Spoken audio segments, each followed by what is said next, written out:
ક્યારે આપી? અત્યારમાં આપણે જવાન કોઈ આપવા આપેલા સીટ કોરા ગોઠવણી સીટિંગ એરેન્જમેન્ટ બસ માટેની સીટ ગોઠવવા માટે ખાલી કોરા કાગળ લીટી કરેલા એટલે ત્યાંથી નહોતા આપણે ભર્યા. એટલે પેલા 10 મોકલવાના હતા એ હા આવી ગયા. હા તો લખી શકાય.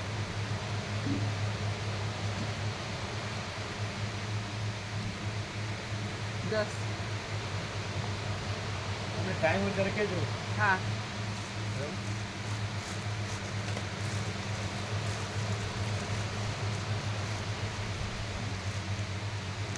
તમારે જાપાન નાસ્તો કરીને ટાઈમ હોય નહીં હા હોય. પ્રસાદ બનાવવાનું. હા પણ એટલે થોડું તૈયારી કરીને તરત આવી જઈશું. વચ્ચે ટાઈમ હશે.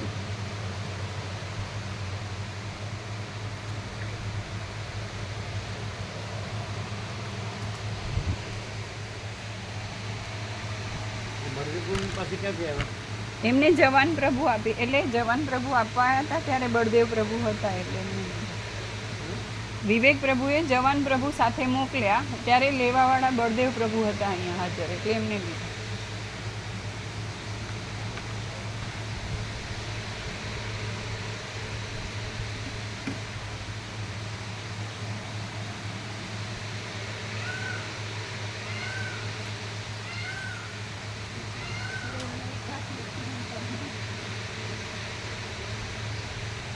ये दोनों ठीक है दोनों स्टिकर बराबर. कल जैसे ही कि कोई फेरफार है सफाई सेवा करने वाला ना हिलाए ना तो बराबर है. हाँ बराबर आवाज बराबर.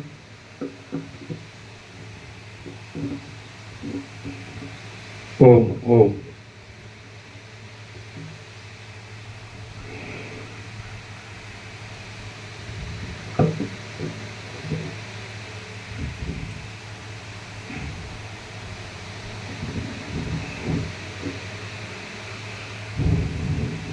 परम चिदाकाश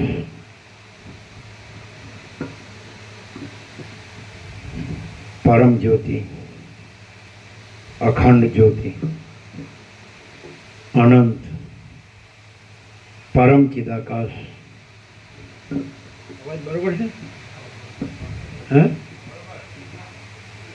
परम चिदाकाश परम ज्योति अखंड ज्योति महाचिदाकाश स्वयं प्रकाश संपूर्ण प्रकाश पूर्ण ब्रह्म अनंत तेजघन अनंत चिदघन परमाकाश केवल अनंत शुद्ध तेजघन परमाकाश अखिल आत्मा पूर्ण ब्रह्म परमात्मा परम चिदाकाश परम ज्योति अखंड ज्योति अनंत पूर्ण परम चिदाकाश परम शांति स्वयं सिद्ध स्वयं प्रकाश स्वयं पूर्ण स्वस्वरूप यही सब कुछ है. इसके सिवा कुछ नहीं है. शून्यभास अनंत कोटि महाकल्पो है ही नहीं. महाचिदाकाश स्वयं प्रकाश संपूर्ण प्रकाश महाचिदाकाश ज्योति अनंत अखंड अभेद महाचिदाकाश ज्योति महातत्व महासामान्य महाचिदाकाश स्वसंवेद्य सहज निर्विकल्प महाचिदाकाश परम कैवल्य परम शांति परम चिदाकाश अनंत पूर्ण निरपेक्ष सत अनंत સંપૂર્ણ, અપરિઘી, નિર્ભ્રાંત, નિરપેક્ષ. વસિષ્ઠ રામ ઉત્પત્તિ પ્રકરણ રાઉન્ડ 39મો રાઉન્ડ.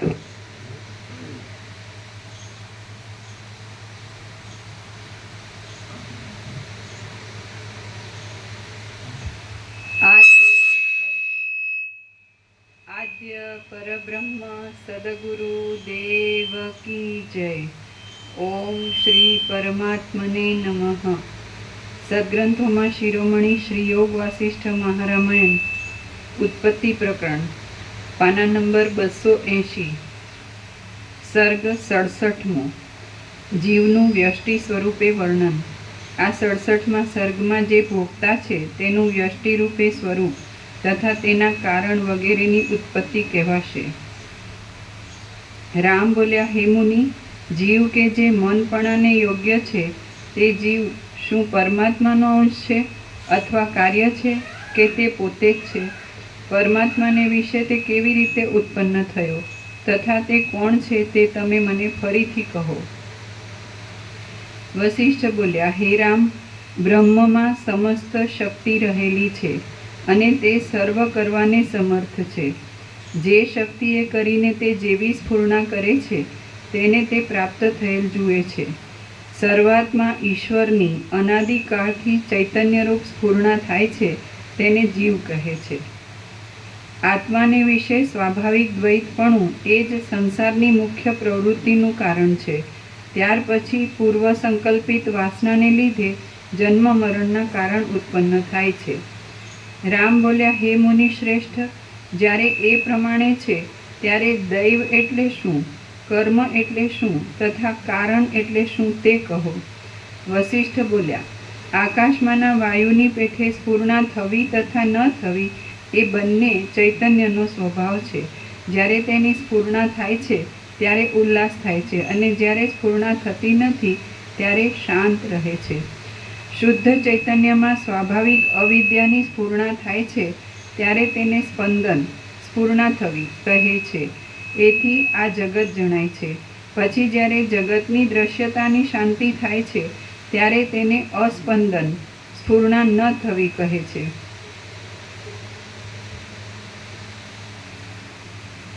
શુદ્ધ ચૈતન્યના સ્પંદનથી સૃષ્ટિની સ્ફૂર્ણા થાય છે અને અસ્પંદનથી શાશ્વત બ્રહ્મની સ્ફૂર્ણા થાય છે. શુદ્ધ ચૈતન્યના સ્પંદનથી સૃષ્ટિની સ્ફૂર્ણા થાય છે અને અસ્પંદનથી શાશ્વત બ્રહ્મની સ્ફૂર્ણા થાય છે. જેમ પરમ ચિદાકાશ પરમ જ્યોતિ અખંડ જ્યોતિ તો છે, બીજું તો છે જ નહીં. પણ એમાં જે હવે માણસથી લઈએ આ બ્રહ્મથી પૂર્ણ, તો જે માણસ હવે એમ કે કેવી રીતે કરવું, રામે કીધું એમ કે મને મારા પરમ પદમાં પૂર્ણ વિશ્વાસ છે. તો જે માણસ સંપૂર્ણ ચંચળતા ભ્રાંતિ રહિત હોય તો એ પરમ પદ જ ડાયરેક્ટ, નો ઇમિડિયેટ, 0 નો કોમ્પ્રોમાઇઝ.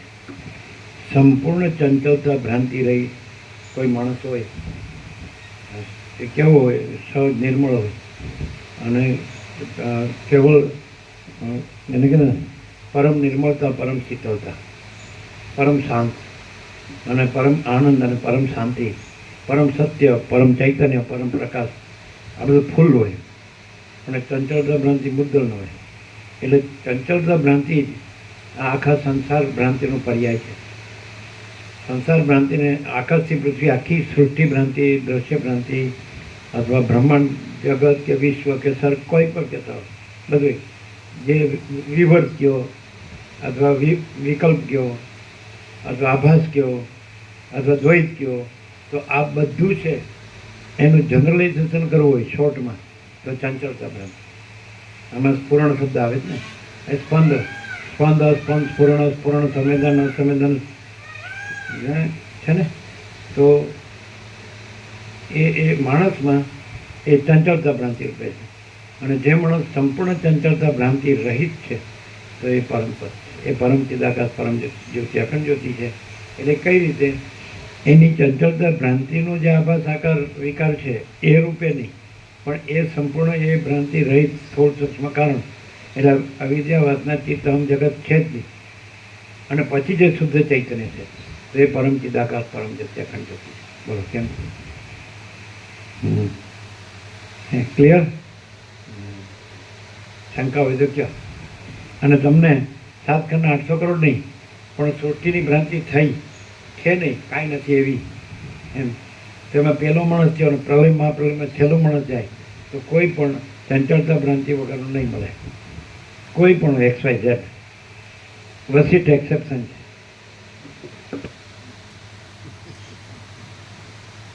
કેમ છે